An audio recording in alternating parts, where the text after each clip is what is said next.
नमस्ते दोस्तों, आज हम इस वीडियो में बात करेंगे उज्जीवन स्मॉल फाइनेंस बैंक के स्टॉक के बारे में। वीडियो में हम ये समझने की कोशिश करेंगे कि आखिर भाई स्टॉक में चल क्या रहा है। इस स्टॉक का आईपीओ का प्राइस था 36 रुपये, स्टॉक लिस्ट हुआ था 56 रुपये पे और उसके बाद अभी चल रहा है 37 रुपये पे, यानी कि अपने आईपीओ प्राइस पे 5 साल से घूम रहा है। 2019 के एंड में ये लिस्ट हुआ था उज्जीवन स्मॉल फाइनेंस बैंक और आज तक यानी कि 2025 चला गया, 5 सालों तक ये एक ही रेंज में घूम रहा है। हम वीडियो में यही सारी बातें समझने की कोशिश करेंगे कि आखिर इस बैंक में प्रॉब्लम क्या है। और हाँ, अगर आप इसका एक टारगेट लेके चल रहे हो कि ये 100 रुपया जाएगा, 80 रुपया जाएगा, 60 रुपया जाएगा और यहाँ से 150 रुपया चला जाएगा, ये तो एक छोटा बैंक है, इसका प्राइस केवल 36 रुपया है, इसका प्राइस केवल 35 रुपया है, इसको 60 रुपया जाने में क्या दिक्कत होगा, 100 रुपया जाने में क्या दिक्कत होगा। अगर ये सारे चीज़ें आप सोच रहे हो तो मेरे ख्याल से आपको ये वीडियो देखना चाहिए। और अगर आप इन्वेस्टमेंट के लिए भी सोच रहे हो उज्जीवन स्मॉल फाइनेंस बैंक में तो भी ये वीडियो देखना चाहिए, या आपने इन्वेस्टमेंट करके रखा है अभी फ्रेश या आपने कर ही दिया है तो मेरे ख्याल से तो भी ये वीडियो आपको पूरा देखना चाहिए। ठीक है, वीडियो के यहाँ पे स्टार्ट करते हैं और समझते हैं कि भाई इस बैंक में आखिर प्रॉब्लम क्या चल रहा है। अभी जो उज्जीवन स्मॉल फाइनेंस बैंक का प्राइस चल रहा है वो 37 रुपीज़। मैं आपके जानकारी के लिए बता दूं कि इसका जो आईपीओ का प्राइस था वो भी यही था, 36 से 37 रुपये जो आईपीओ प्राइस बैंड था। लिस्ट हुआ था अराउंड 53-56 के आसपास और वहाँ से गिरते गिरते भाई नीचे ही आ गया और देख सकते हो अभी 36 रुपये के आसपास चल रहा है। ठीक है, अब देखो इसके नाम में क्या लिखा है, इसके नाम में ही सारा खेल है। ठीक है, इसके नाम में लिखा है स्मॉल फाइनेंस बैंक, यानी कि एक छोटी बैंक है। और छोटे बैंक में यही बड़ी एक दिक्कत रहती है। क्या बड़ी दिक्कत रहती है? Unsecured loan. मतलब अनसिक्योर्ड लोन आप समझ रहे हो ना, मतलब ये जिसको लोन दे रहे हैं वहाँ से इनको लोन वापस मिल ही नहीं रहा, पैसा रिटर्न ही नहीं मिल रहा है। क्यों नहीं मिल रहा है? क्योंकि ये माइक्रो फाइनेंस लोन ज़्यादा बांटते हैं। मतलब ये छोटे लोन, छोटा लोन मीन्स अनसिक्योर्ड लोन। छोटे लोन में कोई बैंक ज़्यादा गिरवी नहीं रखता है, ज़्यादा पेपर ऊपर जांच पड़ताल नहीं कर देता, लोन दे देता है। और स्मॉल फाइनेंस बैंक क्या है भाई? स्मॉल फाइनेंस बैंक उनके नाम में ही है, तो भाई स्मॉल फाइनेंस करती है, मतलब छोटे पैसे देती है। और जब ये छोटे पैसे देती है तो वो अनसिक्योर्ड लोन देती है, बिकॉज जब छोटे पैसे देगी मतलब 50-60 हज़ार अगर देगी तो ऐसा तो है नहीं घर गिरवी रख लेगी। ठीक है, तो छोटा जब लोन बांटता है बैंक वो थोड़ा अनसिक्योर्ड हो जाता है। और स्मॉल फाइनेंस बैंक के साथ यही एक बड़ी दिक्कत है कि वो अनसिक्योर्ड लोन देते हैं, जिसके वजह से बैंक की कंडीशन ख़राब होती है और जिसके वजह से इनकी कंडीशन ख़राब हो चुकी है। ठीक है, अगर मैं एक चीज़ आपको दिखाने की कोशिश करूँ, जब से लिस्ट हुआ है, अगर मैं 2021 से भी पकड़ूँ तो 9 का ग्रॉस एनपीए था, यहाँ से कम होते होते देखो ग्रॉस एनपीए कितना आया, अराउंड 2.18 आया। ठीक है, दिसंबर 2023 के क्वार्टर में अगर पकड़ूँ।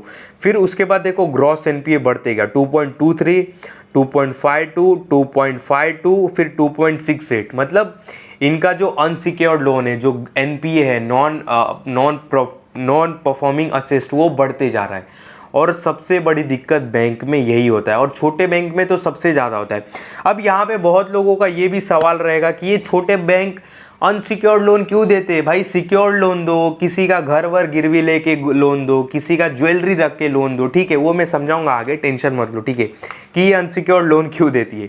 और यहाँ पे एक चीज़ मैं आपको दिखा भी दे देता हूँ। अनसिक्योर्ड लोन यहाँ पे देख सकते हो कि इनका जो लोन बुक साइज़ है वो 30,000 करोड़ के आसपास है, जिसमें से 61% अनसिक्योर्ड लोन है। ये इसमें आप माइक्रो फाइनेंस लोन भी आता है, छोटे मोटे लोन आता है। ठीक है, इंडिविजुअल लोन हो गया। तो ओवरऑल अगर आप ये एक हिसाब किताब लगाओगे तो इनका अराउंड 70% निकल के आता है। मतलब 70% इनका जो लोन है वो अनसिक्योर्ड है। ठीक है, यहाँ पे एक चीज़ आपको क्लियर हो गया रहेगा, बैंक क्यों दिक्कत में है, बैंक का प्राइस क्यों नहीं ऊपर जा रहा है, बिकॉज ये अनसिक्योर्ड लोन ज़्यादा इनका हो रहा है। ठीक है, अनसिक्योर्ड लोन बढ़ रहा है और इस बैंक के साथ नहीं, सब बैंकों के साथ है। एक चीज़ क्लियर हो गया। अब दूसरी चीज़ समझते कि ये अनसिक्योर्ड लोन देते क्यों है। देखो जितने भी छोटे बैंक है, ध्यान से समझना, अब उनको बड़े बनने हैं। भाई सब बैंक का सपना है हमको भी बड़ा बैंक बनना है, मतलब हमको भी एचडीएफसी बैंक जैसा बनना है, एक्सिस बैंक जैसा बनना है, आईसीआई बैंक जैसा बनना है। ठीक है, सबका सपना है। अब उस सपने को पूरा करने के लिए, बड़े बैंक का लाइसेंस लेने के लिए, ठीक है, बैंक को अपनी ग्रोथ दिखानी पड़ेगी। किसको? आरबीआई को। ग्रोथ क्या दिखानी पड़ेगी? अपनी ग्रोथ दिखानी पड़ेगी, लोन बुक अच्छा दिखाना पड़ेगा, ग्रॉस एनपीए कम करना पड़ेगा, ठीक है, मतलब जो इनके लोन, मतलब जो इनका अनसिक्योर्ड लोन है उसको कम करना पड़ेगा। मतलब ओवरऑल एक आप ये बोल सकते हो कि जो स्मॉल फाइनेंस बैंक है, अगर उनको बड़ा बनना है तो उनको अच्छी ग्रोथ दिखानी पड़ेगी अपनी। अब अच्छी ग्रोथ दिखाए कैसे, क्योंकि बैंक पैसे कैसे कमाती है, लोन बांट के। जब तक लोन बांटेगी नहीं वो पैसे कैसे कमाएगी, ठीक है।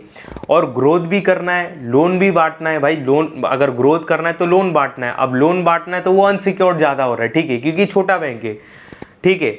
और सिक्योर लोन बांटना है, मतलब बड़े लेवल पे काम करना है तो भाई बड़ा बैंक बनना है। अब बड़े बैंक के लिए वही घुमा फिरा के बात आता है, लोन बांटना है, ठीक है। तो अब अच्छी ग्रोथ के लिए ये छोटे बैंक क्या करते हैं, अनसिक्योर्ड लोन बांटते, यानी कि अपनी लोन बुक को बढ़ाते।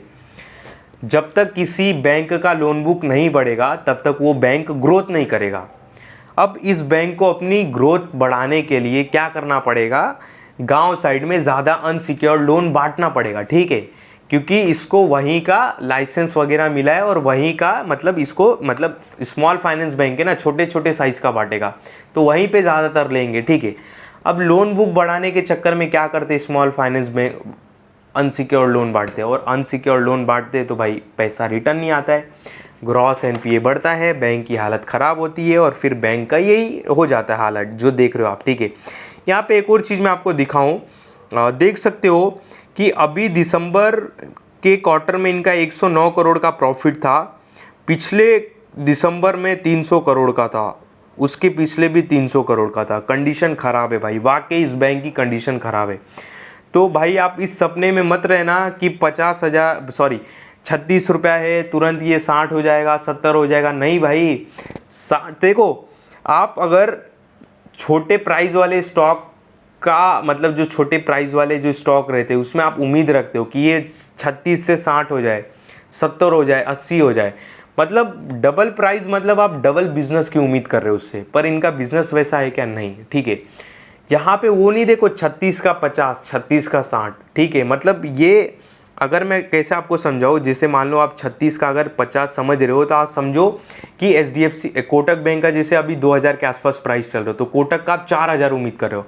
अगर हम कोटक से 4000 की उम्मीद कर रहे, ठीक है, तो उसका बिजनेस भी डबल सोच रहे कि चलो बिजनेस डबल होगा तो 4000 होगा ना, जब बिजनेस की उम्मीद करेंगे। पर यहाँ पे इनका बिजनेस डबल हो रहा है क्या, नहीं भाई, बिजनेस उल्टा नीचे आ रहा है, धंधा उल्टा नीचे आ रहा है, कंडीशन उल्टा ख़राब हो रही है, ठीक है।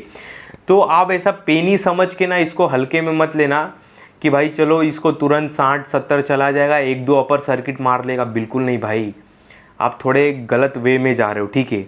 तो आप थोड़ा बैंक पे जांच पड़ताल करो कि बैंक्स में क्या दिक्कत है। मैंने तो बता दिया अनसिक्योर्ड लोन बांट रहे हैं, इसके वजह से अनसिक्योर्ड लोन क्यों बांट रहे हैं, क्योंकि ग्रोथ करना है, ग्रोथ करेंगे नहीं तो बड़ी बैंक बनेंगे कैसे, और बड़ी बैंक बनने के लिए लोन बुक बढ़ाना है, लोन बुक बढ़ाने के लिए लोन बांटना है भाई। अब लोन बांटे तो बांटे क्या, अनसिक्योर्ड लोन बांट रहे, ठीक है। और स्मॉल फाइनेंस बैंक के साथ यही दिक्कत हो जाता है, ठीक है। तो यही सारी बातें हैं, बाकी कुछ इसमें दिक्कत नहीं है, ठीक है। और मैनेजमेंट हाल फिलहाल चेंज होते हुए भी दिखाया है, दिखाई दे रहा है। और मैनेजमेंट का भी इन सारी चीज़ों पे कहना है, ये बोलना है कि ये सारी चीज़ें मतलब आने वाले ये अप्रैल मई जून, मतलब आने वाले 2-3 महीनों में ठीक हो जाएगा, मतलब जून तक।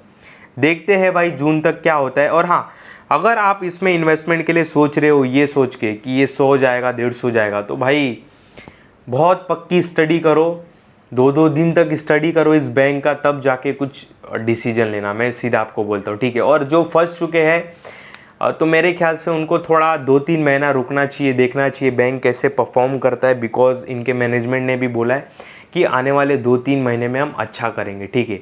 तो अगर आप फंसे हो तो ये मेरा एक पर्सनल व्यू है, आपको रुकना चाहिए 2-3 महीने। और आप अगर सोच रहे हो तो मेरे ख्याल से आपको 2 दिन बहुत स्टडी करना चाहिए इस बैंक में, ठीक है, इन्वेस्टमेंट करने से पहले ध्यान देना। बाकी ध्यान देना, मेरे इस वीडियो में आपको किसी भी तरह का बाय सेल का कॉल नहीं है। जो भी मैंने उज्जीवन स्मॉल फाइनेंस बैंक के बारे में बताया, केवल बिजनेस के बारे में बताया। बाकी मैं आपको कोई भी टिप नहीं दे रहा हूँ कि जाके अभी इस बैंक के स्टॉक को बाय कर लो, बिल्कुल नहीं। जो भी आपको बाय सेल का एक डिसीजन लेना, आपको अपने हिसाब से लेना है, ध्यान देना। बाकी मेरे इस वीडियो में आपको किसी भी तरह का बाय सेल का कॉल नहीं है।